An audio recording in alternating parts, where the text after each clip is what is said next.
sur cette question de l'ours dans les Pyrénées, et notamment dans les Pyrénées-Atlantiques, il y a eu de nombreuses années de discussions, d'annonces, parfois de contre-annonces, de tergiversations, sans doute. Maintenant, depuis quelques mois, il y a une orientation qui a été prise, il y a eu un plan ours qui a été publié et il y a eu des consultations, des concertations qui ont eu lieu. Elles n'effacent pas, bien sûr, les divergences. Elles n'effacent pas, évidemment, les tensions. Mais à l'issue de tout ce processus, il faut décider.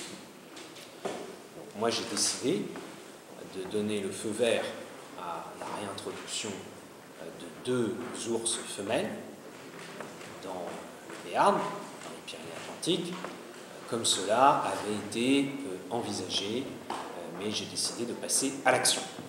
Et ce sera fait dans la période qui est prévue pour cela. Vous savez qu'il faut respecter la nature, et donc c'est d'ici le début du mois d'octobre. C'est les procédures avec la Slovénie qui est notre partenaire pour cette réintroduction d'ours comme sur les précédents. J'ai décidé de l'annoncer ici, dans les Pyrénées-Atlantiques. J'aurais pu le faire lors d'une interview, c'est déjà arrivé. J'aurais pu me contenter de signer un arrêté dans mon bureau de ministre à Paris. J'en signe tous les jours, les arrêtés. Mais j'ai souhaité l'annoncer ici et aux personnes les plus directement concernées. Je sais que, bien sûr, beaucoup d'élus sont hostiles à cette décision.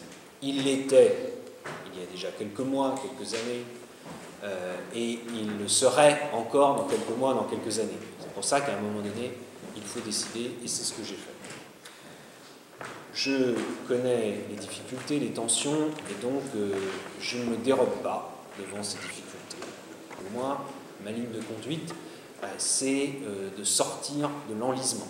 Notre politique, c'est de faire vivre l'agropastoralisme, l'élevage de montagne, avec toutes les contraintes qui existent, d'essayer dans la mesure du possible d'intégrer évidemment en amont des mesures spécifiques pour faire face à ces contraintes. La contrainte de la faune sauvage, notamment du loup ou de l'ours. L'avenir des Pyrénées-Atlantiques, l'avenir du Béarn, des vallées d'Aspe ou d'Ossau, elle ne se joue pas sur l'ours. Les sujets d'aménagement de transport, la RN 134, il y a aussi un projet, 90 millions d'euros qu'il faut maintenant faire aboutir. Il y a également la voie de chemin de fer. Et je comprends tout à fait la tension. Je comprends même la colère de certains éleveurs, y compris parce qu'ils font face à différents problèmes, dont certains n'ont rien à voir avec l'ours, y compris d'ailleurs les dégâts sur les troupeaux. Et ça, on le sait depuis très longtemps. Il y a des dégâts qui sont liés à des chiens errants qui n'ont rien à voir ni avec l'ours ni avec le loup. La principale motivation, c'est la même depuis de nombreuses années, c'est de permettre qu'il y ait une population d'ours durable et viable dans le massif des Pyrénées.